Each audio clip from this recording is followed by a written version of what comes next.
नमस्कार दोस्तों, आप सभी का आपके अपने YouTube चैनल ज्ञान ज्योति में स्वागत है। आज जो विषय मैं लेकर आई हूँ वह समास है। समास के विषय में जो भी समस्याएं आपको महसूस होती होंगी, मैं उन समस्याओं को दूर करने की इस वीडियो में कोशिश करूंगी। आपकी उम्मीदों पर खरे उतरने की कोशिश करूंगी। इस वीडियो को दोस्तों मैं 2 भागों में बनाऊंगी, क्योंकि समास जो है थोड़ा लेंदी है, बड़ा है, इसको समझने के लिए थोड़ा समय चाहिए ही होगा, तो इसको मैं 2 भागों में बनाऊंगी। तो ये हमारा पहला भाग है। आइए अपने वीडियो को शुरू करते हैं। समास।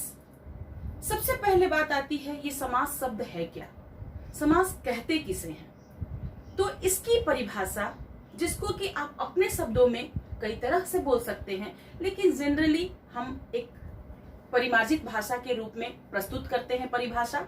तो परिभाषा के तहत अगर चलते हैं हम, तो 2 या 2 से अधिक शब्दों के मेल से बनने वाले नए शब्द को समास कहते हैं। 2 या 2 से अधिक शब्दों के मेल से बनने वाले नए शब्द को समास कहते हैं। यहां आपको क्लियर होगा कि 2 से अधिक शब्द, जैसे शब्दों की संरचना में आप लोगों ने पढ़ी होगी कि शब्दों का निर्माण किया जाता है, शब्दों को क्रिएट किया जाता है, उसकी विधि होती है शब्द संरचना की। तो उसमें आप लोगों ने पहले पढ़ा है, जब शब्द भंडार आप पढ़ रहे होंगे, शब्द विचार कर रहे होंगे, तो उसमें आप लोगों ने पढ़ा होगा कि शब्द रचना जो विधि होती है, उसमें पहले आप लोगों ने उपसर्ग लगा करके शब्द रचना की होगी। जैसे कु उपसर्ग में अगर पुत्र जोड़ देते हैं तो कुपुत्र, कुपात्र, कुरूप आदि शब्द। तो उपसर्ग लगा करके भी हम शब्द रचना करते हैं, प्रत्यय लगा करके भी हम शब्द रचना करते हैं। जैसे कि नाव शब्द है, नाव एक शब्द है, उसमें इक प्रत्यय डाल करके हमने नाविक बना दिया। तो इस तरह से मैं जस्ट आपको रिमाइंड करने के लिए एक एग्जाम्पल दे रही हूं। तो इस तरह हम लोग बनाते थे। और शब्दों में शब्द जोड़ करके, ये तीसरी विधि है समास। इस तरह से भी हम नए शब्द का निर्माण करते हैं। तो देखिए, यही यहाँ पर लिखा गया है कि 2 या 2 से अधिक शब्दों के मेल से समास बनता है। और देखिए, इसके साथ साथ पैरेलल रूप में मैं अगली वीडियो जब बनाऊंगी तो उसमें आप लोग इसको क्लियर करेंगे कि समास के जैसे ही संधि भी चलती है, उसको भी मैं थोड़ा थोड़ा क्लियर करती जा रही हूं कि जब 2 या 2 से अधिक शब्दों के मेल से समास होता है, लेकिन वर्णों के मेल से 2 या 2 से अधिक वर्णों के मेल से संधि बनती है। तो ये बेसिक डिफरेंस है समास और संधि में। चलिए, तो यहां हम शब्द प्लस शब्द जोड़ने की क्रिया देखने वाले हैं समास में। आइए, जब भी 2 या 2 से अधिक शब्द जुड़ते हैं, तो जुड़ने के बाद, जैसे मैं एक एग्जाम्पल आप यहां देखिए, पहला शब्द मैंने लिया प्रति।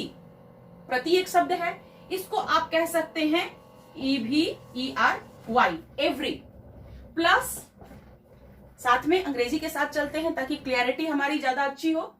प्रति। दूसरा एक टोटली इंडिपेंडेंट स्वतंत्र शब्द है डे। ठीक है, हमने एक शब्द लिया डे। तो प्रति प्लस दिन, यानी कि एवरी प्लस डे, 2 डिफरेंट स्वतंत्र शब्द मिल करके एक नया शब्द बनाए। प्रति प्लस दिन इक्वल टू प्रतिदिन। ये तीसरा जो शब्द है, ये बिल्कुल डिफरेंट है, एवरीडे। एवरीडे, ठीक है।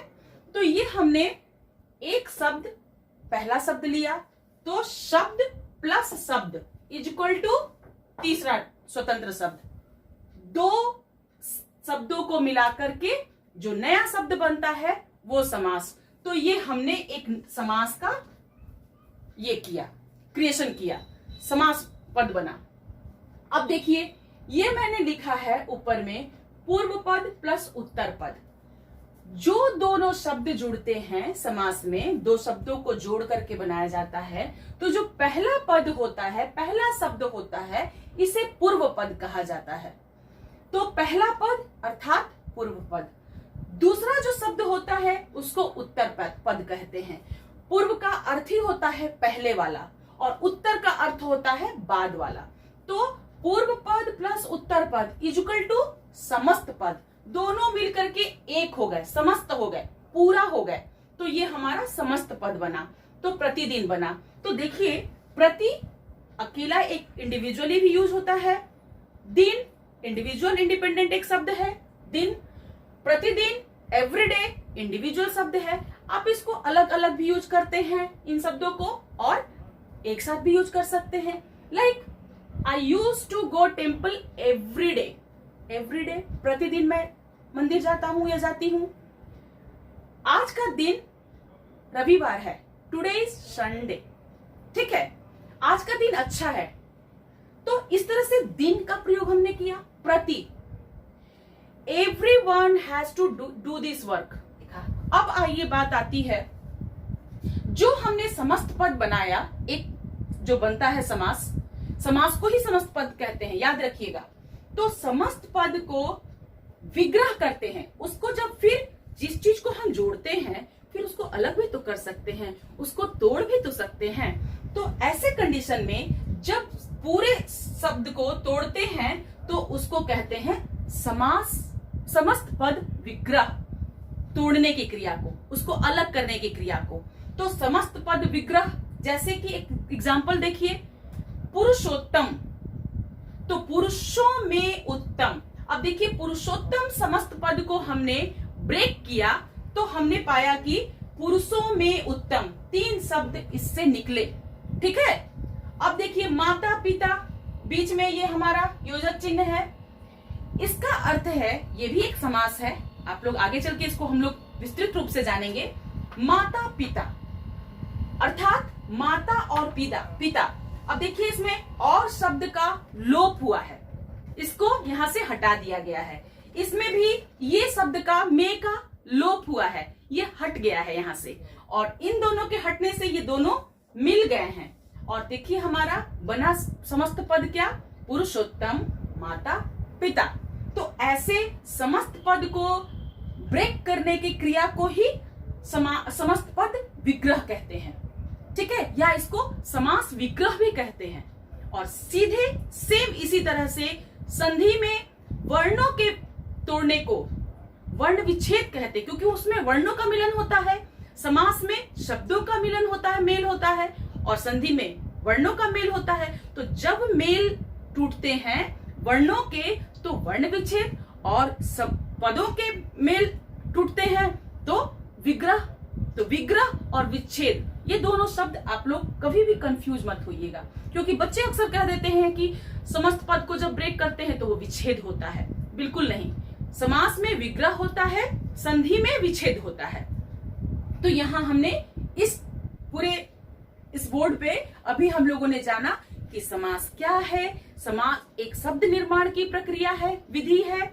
इसमें 2 पद होते हैं, पूर्व पद और उत्तर पद। ये दोनों पद मिलकर के हम लोगों के एक नए शब्द का निर्माण करते हैं, जिसको कि समस्त पद कहते हैं। समस्त पद को तोड़ने की क्रिया को समास विग्रह कहते हैं या समस्त पद विग्रह कहते हैं। तो दोस्तों आप लोगों ने देखा कि हमने समास में समास की परिभाषा, किस विधि से शब्द संरचना होती है, ये जाना, और पूर्व पद, उत्तर पद तथा समस्त पद, इनके विषय में हम लोगों ने जाना। लेकिन समास का वर्गीकरण, इसके भेद किस आधार पर तय किए गए हैं, इसके लिए भी हमारे पास कुछ चर्चा के लिए विषय है। उन आधारों को हम पहले जानने की कोशिश करते हैं। तो समास के भेद के आधार, समास को वर्गीकरण में डाला गया है किस आधार पर, तो इसका आधार है समास के दोनों पद, पूर्व पद तथा समस्त पद, इन दोनों के बीच क्या संबंध है, इस आधार पर समास के भेदों को वर्गीकृत किया गया है, उनको बांटा गया है, उनको विभिन्न भागों में बांटा गया है। तो पहला हमारा इस कैटेगरी में आता है पूर्व पद गौण तथा उत्तर पद प्रधान। अब आइए, पूर्व पद गौण, उत्तर पद प्रधान। तो गौण का अर्थ हो गया यहाँ कि कोई अहमियत नहीं है उसकी, उसको हम इग्नोर कर सकते हैं। तो पहला पद को इग्नोरेंट मान लीजिए, और दूसरा पद जो है उत्तर पद, ये मेन है, मुख्य है, प्रधान है। तो इस आधार पर पहला इसका भेद बताया गया है। और ये पहला भेद क्या है? तत्पुरुष समास। तत्पुरुष समास, ये हमारा पहला भेद है। ठीक है, इसके आधार पर पूर्व पद गौण और उत्तर पद प्रधान, इस आधार पर पहला भेद इसका। दूसरा हमारा आता है पूर्व पद तथा उत्तर पद गौण और कोई तीसरा पद प्रधान। देखिए इस कैटेगरी में क्या होता है सेकंड स्टेज में कि पहला पद गौण, दूसरा पद भी गौण, और जो दोनों पदों को मिलकर के तीसरा समस्त पद बन रहा है, वो पद उसका डायरेक्ट अर्थ ना लेकर के उसका कोई हम लोग विशेष अर्थ लेते हैं। उसका जो अर्थ होता है वो किसी और को रेफर करता है, कहीं और ही अपना अर्थ बताता है। तो इस कैटेगरी में इसके आधार पर जो समास का वर्गीकरण हुआ है और जो भेद है वो है हमारा, इसके अंतर्गत जो आता है वो है बहुव्रीहि।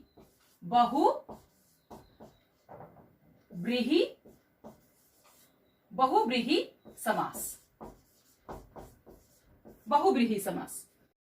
और देखिए तीसरा, दोनों ही पद प्रधान। ये जो तीसरा हमारा आधार है, दोनों पदों में पूर्व पद तथा उत्तर पद में दोनों ही पद प्रधान होते हैं। इन दोनों में समान प्रधानता है, ना कि कोई कम है ना कोई ज्यादा है। इसलिए इन दोनों को इस प्रधानता के आधार पर इसका वर्गीकरण किया गया है, इसका भेद बताया गया है। और ये समास किस नाम से जाना जाता है? तो द्वंद्व समास। द्वंद्व समास। ठीक है, द्वंद्व समास। अब आइए चौथा हमारा सब आधार क्या है? तो इसमें पूर्व पद उत्तर पद, ज्यादा इसमें कोई झंझट नहीं है, इसको समझना बहुत ही आसान है। इसमें जो हमारा पूर्व पद होता है वो कोई अव्यय शब्द होता है। अव्यय, अविकारी, जिसको कि अविकारी शब्द कहते हैं, जिसका कोई परिवर्तन जिसमें नहीं होता। किन आधारों पर नहीं होता है? लिंग, वचन, कारक, काल, वाच्य आदि के आधार पर इसमें परिवर्तन नहीं होता है। क्रिया विशेषण शब्द हो गए, समुच्चय बोधक शब्द हो गए, संबंध बोधक शब्द हो गए और विस्मय आदि बोधक शब्द हो गए। ये सारे शब्द, ये चारों के अंतर्गत जो शब्द आते हैं वो अव्यय शब्द होते हैं। तो चलिए इसके बारे में हम बाद में चर्चा करेंगे। तो ये हमारा चौथा जो समास होता है वो होता है अव्ययी भाव समास। अव्ययी भाव समास। ठीक है, तो ये हमारे 4 समास।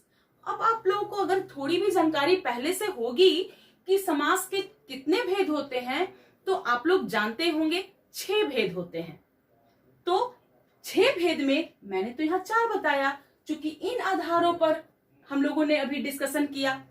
तो हम अगले वीडियो में इसकी विस्तार से चर्चा करेंगे, इसके ऊपर विस्तार से बातें करेंगे और हम लोग समास का पार्ट 2 देखेंगे। तब तक के लिए इनको ध्यान में रखिए और इस आधार पर समास के विषय में थोड़ा जानिए, समझिए। और मैं उम्मीद करती हूँ कि आप लोगों को ये वीडियो पसंद आएगी, आपकी समस्याओं का हल आपको जरूर मिलेगा। धन्यवाद।